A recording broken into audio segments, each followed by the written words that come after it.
Eto na nga mga chong, marami tayong updates patungkol sa Gilas Pilipinas. No special treatment para kay Jordan Clarkson. Sino-sino nga ba ang mga hindi makakapasok sa Final 12 lineup ng Gilas Pilipinas? Umpisahan na nga natin yan dito sa Ravena Brothers. Una nga sa hindi magiging effective sa magkapatid na yan ay itong si Terdy Ravena. Alam natin ang laro nitong si Terdy Ravena. Isang athletic shooting guard pero walang outside shooting. Diyan pa lang ay sablay-sablay na itong si Terdy Ravena dahil shooting guard nga ang position nito pero walang outside shooting. More on dribble at attack to the basket nga ang laro nito. At ngayon na mayroon na tayong Jordan Clarkson sa shooting guard position ay expected nga na big playing time ang lalaruin ng nasabing NBA star guard. At wala nang puwang sa Gilas itong si Terdy Ravena dahil lalamunin lang ni Jordan Clarkson ang minuto sa shooting guard position. Sumunod sa hindi dapat makapasok sa Final 12, syempre itong kanyang big brother na si Kiefer Ravena. Hindi lang si Terdy Ravena ang maapektuhan ng pagkakadagdag ni Jordan Clarkson. Maging ang kanyang big brother na si Kiefer Ravena ay apektado sa pagkakadagdag ni Jordan Clarkson dahil naglalaro rin ito ng point guard. At the same time ay nandyan na rin si Scottie Thompson na pinaka-aasahan ngayon ng Gilas Pilipinas pagdating sa point guard position.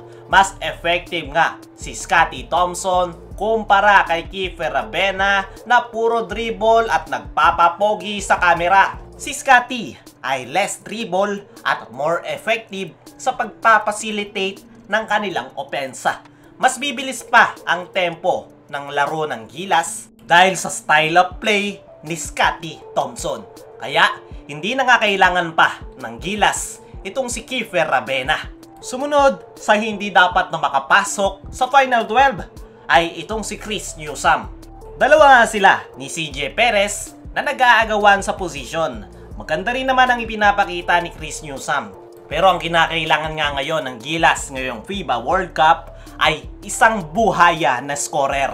Real talk lang tayo dito mga chong. Alam naman natin na buhaya talaga itong si CJ Perez. Pero may napapatunayan naman ito sa kanyang laro. At yan nga ang kailangan ng Gilas. Lalo na ang sistema ay kay Coach Chot Reyes. At bagay na bagay dyan si CJ Perez. Pasok si Perez sa Final 12 at si Newsome ang malalaglag. Sa pinakauli ay paniguradong marami dito ang magre-react. Dahil isa, kila Oftana o RR Pugoy ang hindi makakapasok dyan. Pero kung ako ang papipiliin ay mas pipiliin ko si RR Pugoy. Panigurado, marami ang magre-react na mas pinipili ko si RR Pugoy kumpara kay Calvin Oftana na may height. Ang sagot nga dyan mga chong ay meron na tayong Kai Soto, AJ Edu at iba pang big man. Hindi na nga magiging balanse kung puro height lang ang basehan. Kailangan nga ng Gilas ng isang outside shooter. Wala nang ibang choice na gunner dyan kundi si RR Pugoy lang. May mga nagsasabi din na puro baldog lang ang tira nitong si RR Pugoy sa international game. Ang sagot dyan mga chong ay gunner is a gunner. Puputok at puputok din itong si RR Pugoy. Lalo na't expected na marami itong kick out pass na matatanggap galing kay Scottie Thompson at Jordan Clarkson.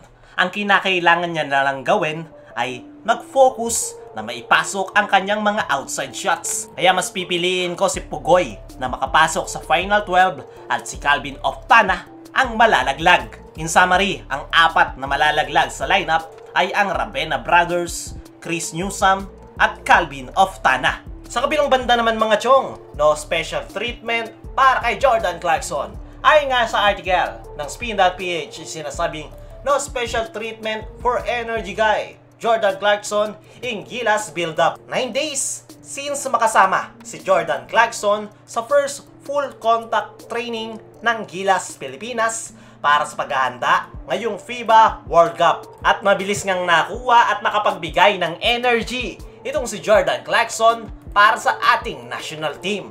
Ayon nga mismo kay Chot Reyes ay malaki nga daw energy ang naidagdag sa kanilang kupunan noong madagdag si Jordan Clarkson sa kanilang mga team practices. At kinakailangan nga daw nilang maging consistent na mataas ang energy at high quality practice para maging ready ang kanyang mga players ngayong nalalapit na ang magsisimula ng FIBA World Cup. Pero on top of positive demeanor ni Jordan Clarkson ay wala nga daw special treatment ang Gilas coaching staff sa nasabing NBA guard. At yan nga daw ang dahilan kung bakit nag-e-enjoy silang kasama si Jordan Clarkson. One of the guys na nga daw si Jordan Clarkson kasama ng Gilas players. Para sa akin mga chong ay tama lang na walang special treatment para kay Jordan Clarkson.